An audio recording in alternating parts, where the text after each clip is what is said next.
데일리베스트 뉴스를 시작합니다.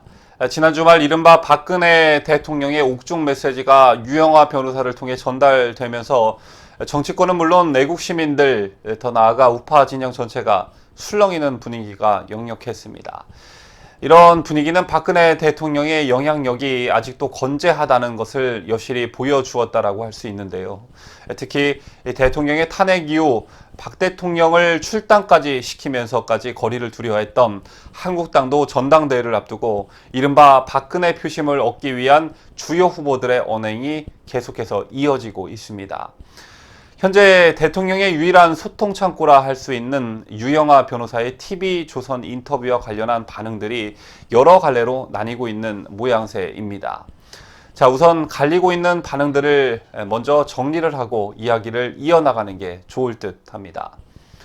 일단 의견이 갈리고 있는 원인을 좀 분석해 보면 그 저변에는 유영하 변호사라는 인물이 자리 잡고 있습니다.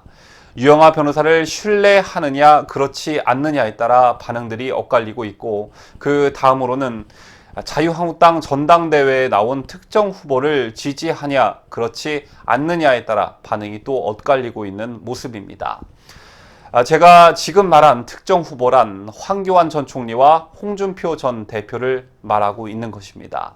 특히 이날 유영하 변호사의 인터뷰로 황 전 총리가 직격탄을 맞았기 때문인데, 저희 데일리베스트는 지난 주말 유튜브 여론조사를 통해 구독자 여러분께 유영하 변호사를 신뢰하십니까? 라는 질문을 드렸었습니다. 자, 이에 지난 토요일 저녁 기준 26,000여 명의 구독자분들께서 설문에 참여해 주셨고, 유 변호사를 전적으로 신뢰한다가 38%, 보통이다가 21%, 전혀 신뢰하지 않는다가 40%였습니다. 저희가 왜 이런 설문을 진행했냐면, 현재로서는 대통령의 말씀을 직접 들을 수가 없고 유일한 대통령의 소통 창구인 유 변호사의 말을 빌어 대통령의 뜻을 전달받을 수밖에 없는 상황이기 때문에 유 변호사에 대한 신뢰성이 무척 중요한 상황이 아닐 수 없기 때문입니다.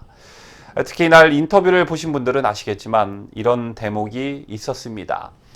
TV조선의 사회자는 유 변호사에게 지금 박근혜 대통령의 생각과 말씀을 그대로 전하고 있나라는 질문을 던졌고, 이에 유 변호사는 제가 대통령의 생각을 그대로 전해드리는 것도 있고 대통령 말씀을 제가 듣고 제가 이해해서 드리는 말씀도 있다라고 답변했습니다.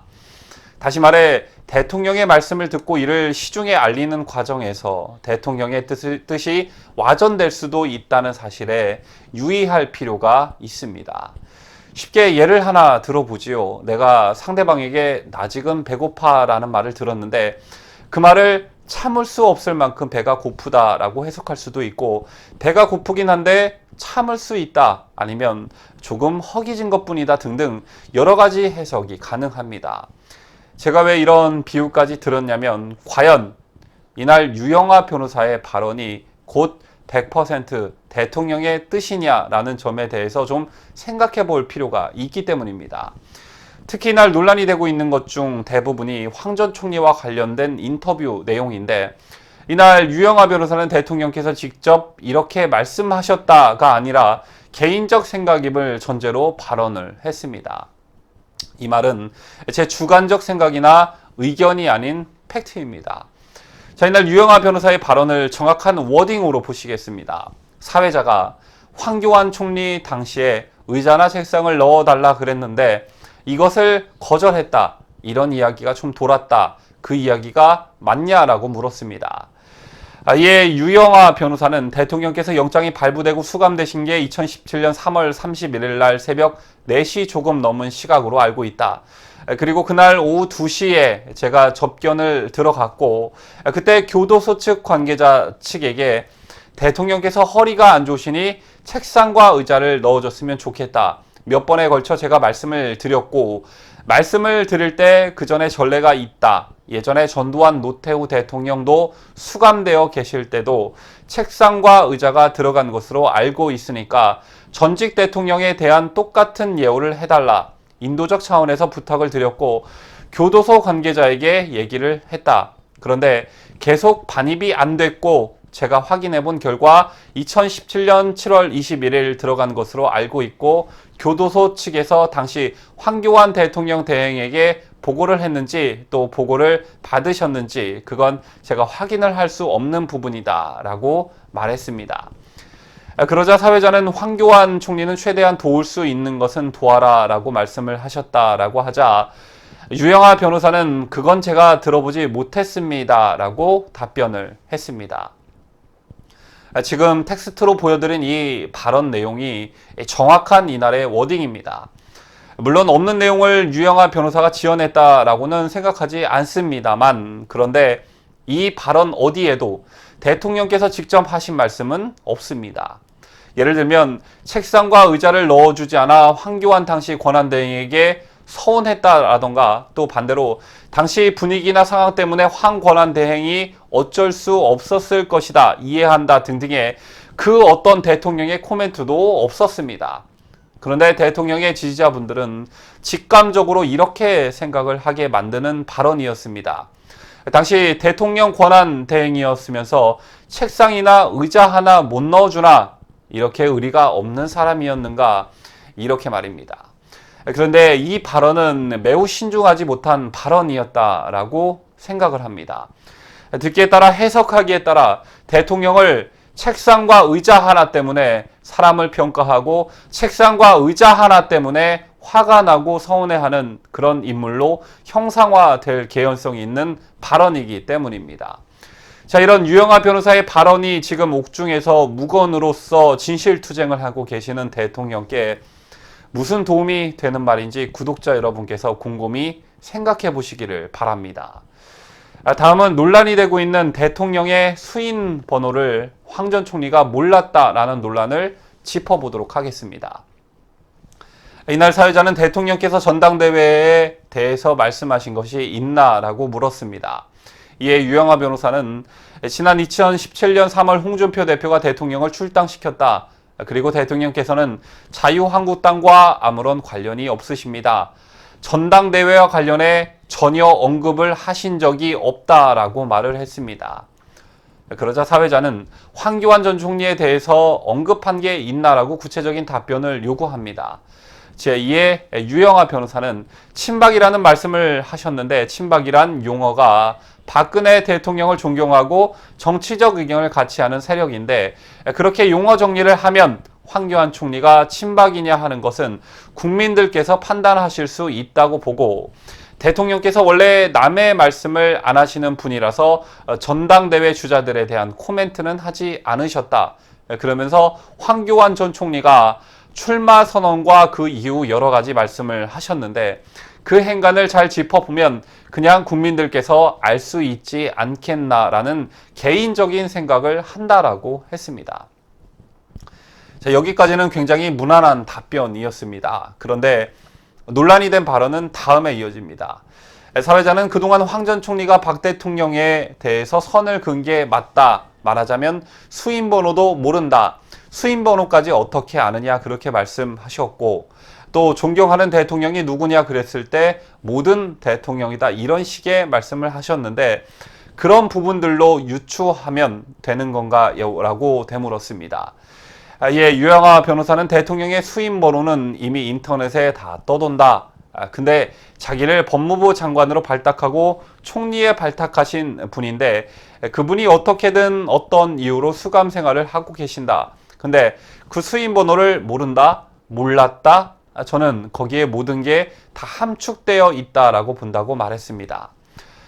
우선 이 답변 워딩 어디에서도 대통령이 직접 하신 말씀은 없습니다. 그런데 대통령의 지지자분들은 이 대목에서 박근혜 정부 하에서 법무부 장관의 총리까지 지낸 사람이 대통령의 수임번호도 모른다는 게 말이 되느냐, 이 사람 참 의리 없네, 이렇게 생각을 하셨을 겁니다. 자, 그런데 여러분께서 간과하고 계신 부분이 있습니다. 대통령의 수임번호 503은 인터넷 등에서 좌파들이 대통령을 비꼬고 희화화할 때 주로 쓰는 말 중 하나입니다. 마치 노무현의 자살을 비하할 때 부엉이 바위, 운지 등등의 말과 비슷한 비하의 성격을 가지고 있습니다. 그런데 그 번호를 아냐라는 기자의 질문에 황 전 총리가 당당하게 5032라고 대답을 했다고 해도 우스운 꼴이 되고 맙니다. 여기에 유 변호사는 거기에 모든 게 다 함축되어 있다라는 말로 답변을 마무리했는데, 박근혜 대통령과 황 전 총리의 관계를 수임번호 하나로 정의할 수 있을까?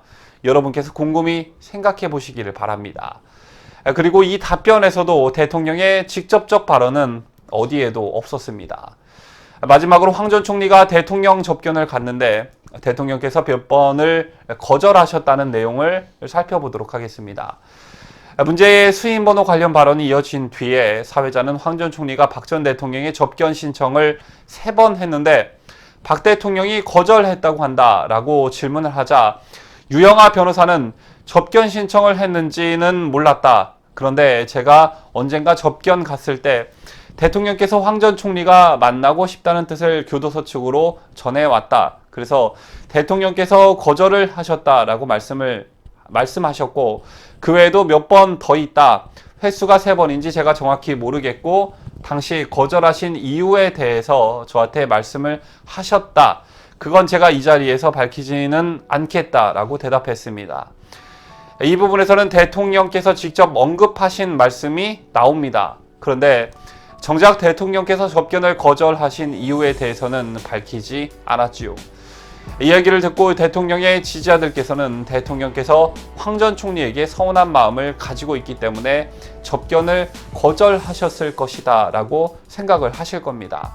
자, 물론 그럴 수는 있으나 이 논리가 성립이 되려면 대통령께서 주요 측근들의 접근은 다 받아들이셨는데 유독 황 전 총리의 접견만 거부했다라는 사실이 뒷받침돼야 그 논리가 성립이 되는 것입니다. 그런데 여러분께서도 익히 알고 계시고 유 변호사도 이날 인터뷰에서 밝혔듯 대통령께서는 가족의 면회마저 거부하고 계신 상황입니다. 그런데 유독 황 전 총리의 접견 거부가 그리 특이한 일일까 구독자분들께서 곰곰이 생각해 보시기를 바랍니다. 왜 황 전 총리가 접견을 수차례 신청했다는 것은 뒤로 하고 대통령께서 이를 거부했다는데 방점을 찍을까에 대해서 말입니다. 지금까지 이날 있었던 유영하 변호사의 인터뷰에서 논란이 되고 있는 부분들을 정확한 워딩과 함께 살펴보았는데 구독자 여러분께서는 어떻게 보셨는지요? 개인적으로 문제는 이뿐만이 아니라고 생각하는데 가장 큰 문제는 이것입니다.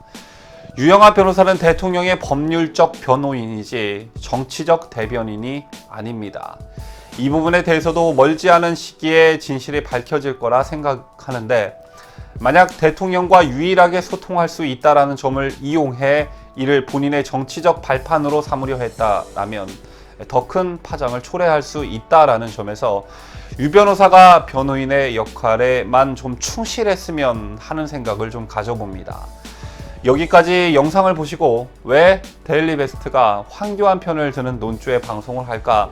혹시 이 방송 이른바 황교안바 방송이 아닌가라는 생각을 하시는 분들이 계실까봐 말씀을 드립니다. 황교안 총리도 이런 논란을 자처했다라는 점에서 문제가 아예 없는 것은 아닙니다.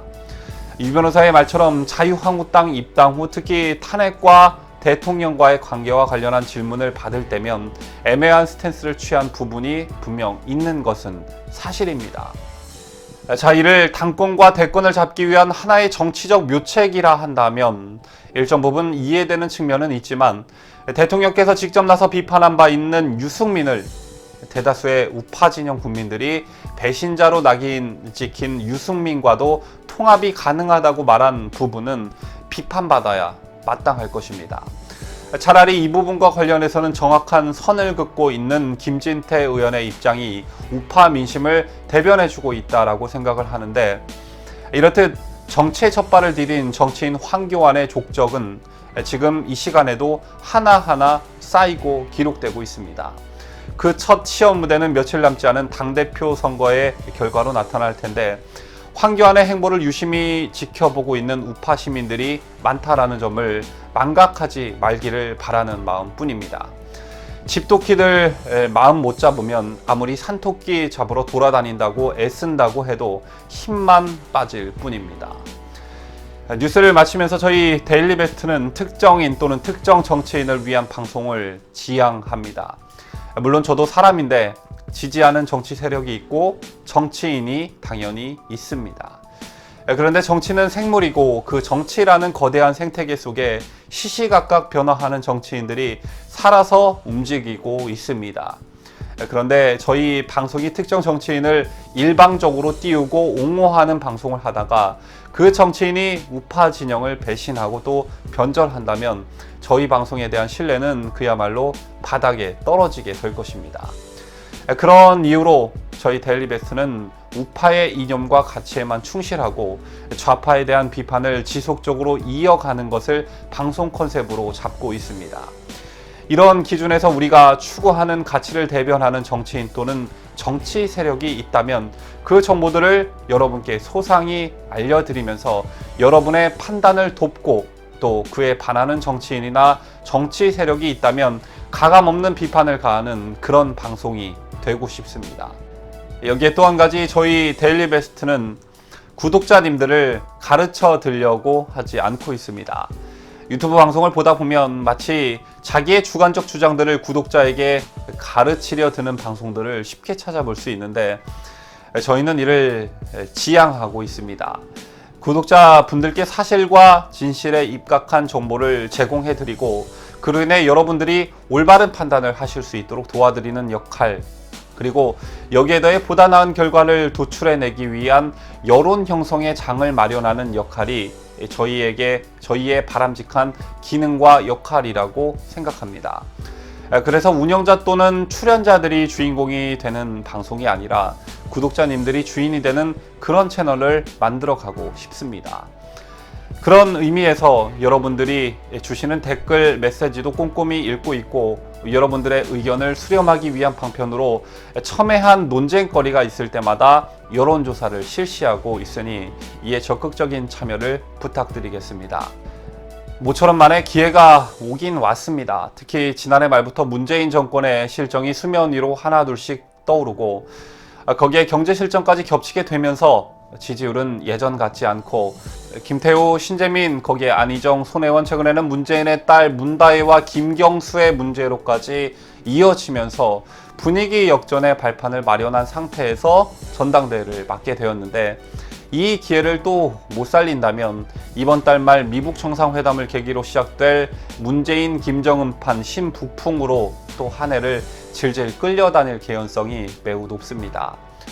그래서 싫던 좋던 얄밉던 간에 이번 자유한국당의 전당대회가 좀 성공했으면 하는 바람을 가져봅니다. 그리고 새 지도부가 구성이 되고 그때도 야당답지 못한 행태들이 이어진다면 그때 가서 또 회초리를 드는 여러분이 되시기를 바라겠습니다.